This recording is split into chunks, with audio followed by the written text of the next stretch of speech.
It's evident from the moment you behold the Boltgun upon the altar, this game is going to be good. You play as a Sternguard Veteran, an elite of a space marine who's sent to the front line when battles are at their worst. We're tasked with securing a power source that has allowed evil to warp into the world. It's of extreme concern, but one our leaders felt could be dealt with just a handful of us. Why? You're forged for war, nothing standing a chance before you. The visual and sonic feedback from the weapons conveys power, your thuds as you march weight. You can easily believe that you're controlling a mech and not a person, the feel that strong. Enemies get obliterated by headshot, shivving and oozing gore. They can be charged into, dying by impact. And your melee attacks draw a chain sword that can adjust your trajectory even in the air, darting toward the target for grind. There is no fall damage to be wary of either, instead giving you the chance to use the momentum against the enemy. Even your grenades, which are already known to overkill, are extra when, like magic, can make things disappear.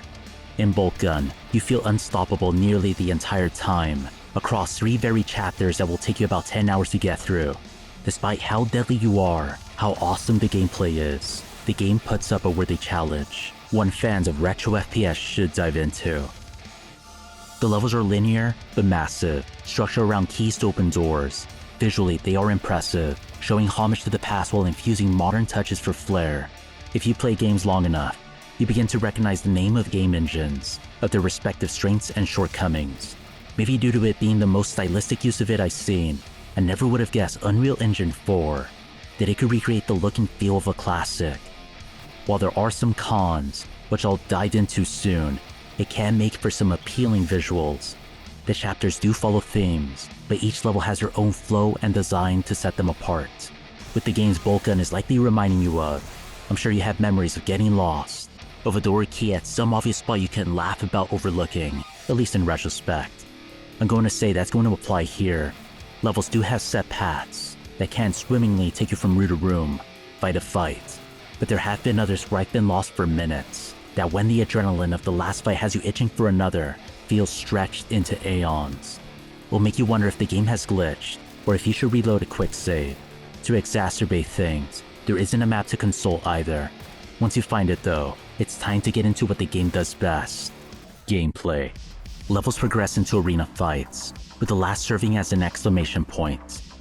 The first few from Chapter 1 may give the impression that Boltgun is easy, even on Exterminatus, the highest difficulty.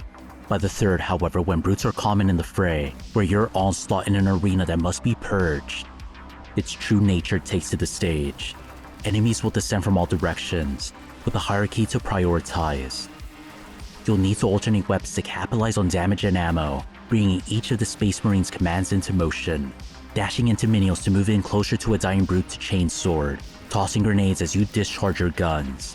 That momentum keeps building to the point where your ability to breathe is measured by your time to kill. Standing still is an invitation to die. Enemies get stronger and deadlier, but so does your weaponry, and the arsenal really stands out. The Boltgun will be the main workhorse, a weapon that's reliable the whole game, chiefly when headshots are true, with 1 or 2 destroying lesser enemies. Weirdly, the shotgun is the weakest link. The magazine holds 8 shells before a protracted reload, and if the target isn't susceptible to it, feels like it needs the 8 to take something down. It became my least used weapon, especially when compared to the plasma gun, devastating the entire game. It has a cooling period once the trigger is let go that prevents a weapon swap, which you'll want to do to prevent overheating into self-inflicted damage. The lineup follows with the heavier Boltgun and grenade launcher, both technical death metal. But it's once you acquire the weapons more unique to Warhammer's world where you get a truer sense of its fantasy, of its power. The Melt-A-Gun fires a decimating wave of a blast. The Volkite Caliber, a beam that melts health bars to 0. And the final slot, usually reserved for the BFG equivalent, the Grav Cannon, another weapon that melts even faster. Ammo was something I never concerned myself with lacking either.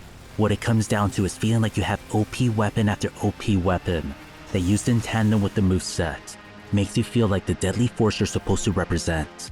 You even have a button reserved for taunts, for that cherry on top.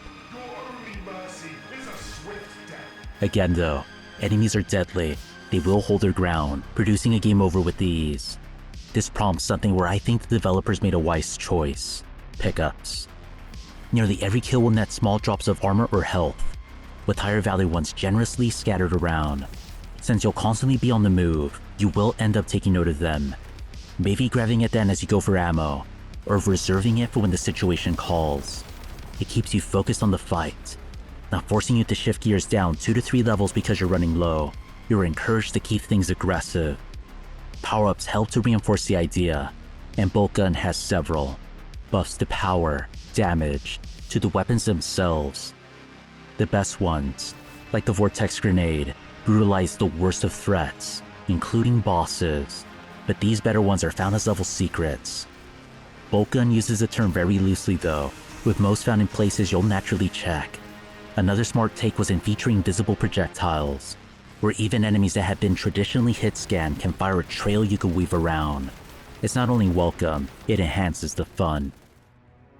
Unfortunately, there are a few things that can detract from it. While I like the enemy roster overall, nonetheless a few are annoying. Some like Playtoad sponge besides dealing a good amount of damage, and aspiring champions that chase after you, reanimating if not. These two are on the alright side of the spectrum. They aren't always bad, even if they can mess you up. In contrast to the Lord of Change, a boss that later becomes an infrequent enemy, absolutely vexing. It's the only enemy I recall that hit scans.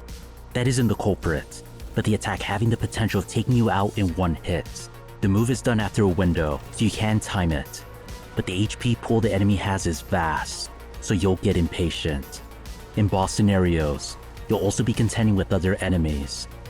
I can't speak for anything below hard, but it's a solid rhythm killer, where the only means to kill it may come down to cheap tactics. When it can obliterate your run, you can't help but resort to them. The chapter ending bosses are fairer.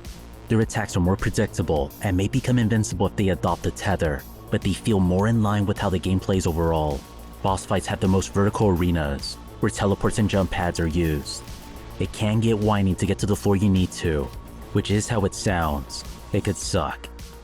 I mentioned you don't have a map, that you can sometimes get lost in a level.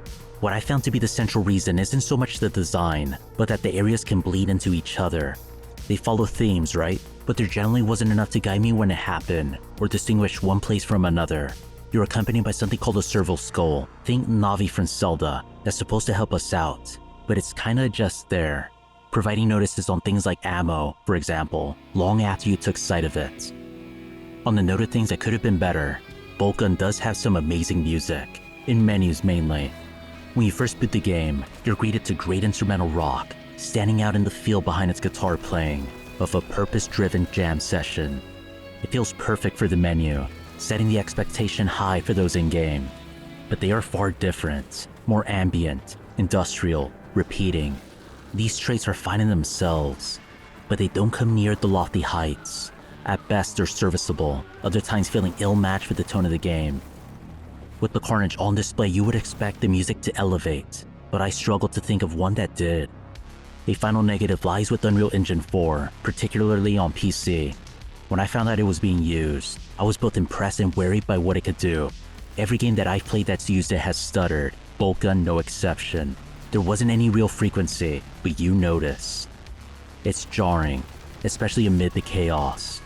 Now, with all that said, would I recommend Boltgun? Yes. No, let me make that emphatic. Hell yeah. It may bear some flaws, but there are details that get lost in the game's challenge. It's fun. You take to the enemy with explosive vehemence, embodying a threat to them that is true to Warhammer lore. You feel unstoppable, the grip of that gameplay seldom losing its hold.